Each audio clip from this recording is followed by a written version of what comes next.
ഇപ്പോൾ SFI PM ഉഷയിലെ കാര്യങ്ങൾ നടപ്പിലാക്കിയതിനെതിരെ കാർഷിക സർവകലാശാലയെ സമരം ആരംഭിക്കുന്നു, പ്രസാദിനെതിരെ സമരം ആരംഭിക്കുന്നു. അതേ SFI തന്നെ മറ്റെല്ലാ കോളേജുകളിലും സമരം ആരംഭിക്കണം. കാരണം എല്ലാ കോളേജിലും FYUGP വന്നല്ലോ, 4 ഇയർ അണ്ടർ ഗ്രാജുവേറ്റ് പ്രോഗ്രാം എല്ലാ കോളേജിലും വന്നല്ലോ. കണ്ണൂർ സർവകലാശാലയ്ക്ക് NEP അനുസരിച്ച് 100 കോടി രൂപയാണ് കൊടുത്തത്. അതിനുള്ള ഇൻഫ്രാസ്ട്രക്ചർ അവരുണ്ടാക്കുകയാണ്. കേരള സർവകലാശാലയ്ക്ക് പൈസ കൊടുത്തു, കാലിക്കട്ടിന് പൈസ കൊടുത്തു, കോട്ടയത്തിന് പൈസ കൊടുത്തു. എല്ലാ യൂണിവേഴ്സിറ്റികൾക്കും NEP അനുസരിച്ച് പൈസ കൊടുത്തുകൊണ്ടിരിക്കുകയാണ്. NEP അനുസരിച്ചുള്ള PM ഉഷ എന്ന് പറയുന്ന ഹയർ സെക്കൻഡറി ഹയർ എഡ്യൂക്കേഷൻ മേഖല, അതായത് ഡിഗ്രി മുതൽ മുകളിലോട്ടുള്ള ഹയർ എഡ്യൂക്കേഷൻ മേഖലയിൽ NEP നടപ്പിലാക്കി കഴിഞ്ഞു. B.Ed അതനുസരിച്ച് വരുന്നു. TTCക്ക് മാറ്റം വരുന്നു. TTC ആൾറെഡി മാറിക്കഴിഞ്ഞു. ട്രെയിനിങ് സെൻ്ററുകൾക്ക് മാറ്റം വരുന്നു, ട്രെയിനിങ് പാറ്റേണിന് മാറ്റം വരുന്നു, UGC ഇല്ലാതാവുന്നു. ഈ വളരെ വലിയ തോതിലാണ് ഈ പരിഷ്കാരങ്ങൾ രാജ്യം മുമ്പോട്ട് പോയിക്കൊണ്ടിരിക്കുന്നത്.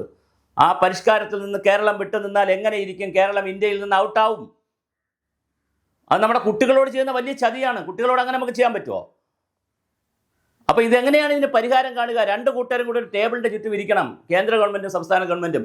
സിലബസ് ഓക്കെ, ഗാന്ധിജിയെ കൊന്നു, ഗാന്ധിജിയെ കൊന്നില്ല, ഗാന്ധിജിയെ കൊലപാതകത്തിലാണ്, അസാസിനേഷനാണ്, ഡെഡാണ്, മരണമാണ്, അന്തരിച്ചു, അതൊക്കെ ഒരു വിഷയം. അത് അത്ര മുഗൾ സാമ്രാജ്യത്തെക്കുറിച്ച് പഠിപ്പിക്കുന്ന ഒഴിവാക്കി, അല്ലെങ്കിൽ കുറേ കാര്യങ്ങൾ NCERT ഒഴിവാക്കി, പുതിയ കാര്യങ്ങൾ വച്ചു, ഇന്ത്യൻ നോളജ് സിസ്റ്റം, അതെല്ലാം സിലബസ് ഓറിയൻറ്റഡ് കാര്യങ്ങളാണ്. അപ്പോൾ സിലബസ് ഓറിയൻറ്റഡ് ആയിട്ടുള്ള കാര്യങ്ങളിൽ ഒരു സെറ്റിൽമെൻറ്റ് വേണം കേന്ദ്രവും സംസ്ഥാനവും. പക്ഷേ അതിൽ കേന്ദ്രം പറയുന്നത് ഞങ്ങൾ സിലബസിൽ ഇടപെടുന്നില്ല, സിലബസ് നിങ്ങളുടേതാണ്, SCERTയുടേതാണ്, അതൊരു NCERT പാറ്റേൺ പറയുന്നേ ഉള്ളൂ, ഞങ്ങൾ ഇടപെടുന്നില്ല എന്നാണ് കേന്ദ്ര വിദ്യാഭ്യാസ സെക്രട്ടറിയും കേന്ദ്ര ഗവൺമെൻറ് ആൾറെഡി പറഞ്ഞു കഴിഞ്ഞു. ഞങ്ങൾ ഇടപെടുന്നില്ല.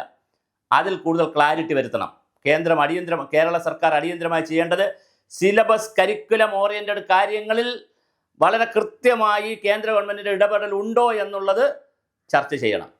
അങ്ങനെ കേന്ദ്ര ഗവൺമെൻറ് ഇടപെടൽ ഉണ്ടെങ്കിൽ അതിനെ ഏത് തരത്തിലുള്ള ഇടപെടലാണ്, എത്ര ലെവൽ വരെ വരും, അതെങ്ങനെ നമുക്ക് താല്പര്യമുണ്ടോ താല്പര്യമില്ലയോ എന്നുള്ള കാര്യത്തിൽ ചർച്ച നടത്തി നമ്മൾ അതിനാവശ്യമായ കാര്യങ്ങൾ ചെയ്യണം. പക്ഷേ ഇപ്പം തന്നെ NCERT പറഞ്ഞ പല കാര്യങ്ങളും ചെയ്യാതെ ഇന്ത്യൻ നോളജ് സിസ്റ്റത്തിൻ്റെയൊക്കെ കേരള കാര്യങ്ങളിൽ കേരള നവോത്ഥാന നായകരെ പഠിപ്പിക്കുകയും കേരളത്തിലെ നോളജ് സിസ്റ്റമൊക്കെയാണ് ഇപ്പോൾ പഠിപ്പിക്കുന്നത്. അതിനുവേണ്ടി സെപ്പറേറ്റ് ബുക്കൊക്കെ ഇറക്കിയിട്ടുണ്ട് ശിവൻകുട്ടി തന്നെ. അപ്പോൾ ആൾറെഡി അത് പ്രാക്ടീസ് ചെയ്ത് കഴിഞ്ഞു. NEPയുടെയും PMSയുടെയും ഒരുപാട് കാര്യങ്ങൾ ഇവിടെ പ്രാക്ടീസ് ചെയ്ത് കഴിഞ്ഞു കേരളത്തിൽ. അതാണ് എൻ്റെ ഒരു തമാശ.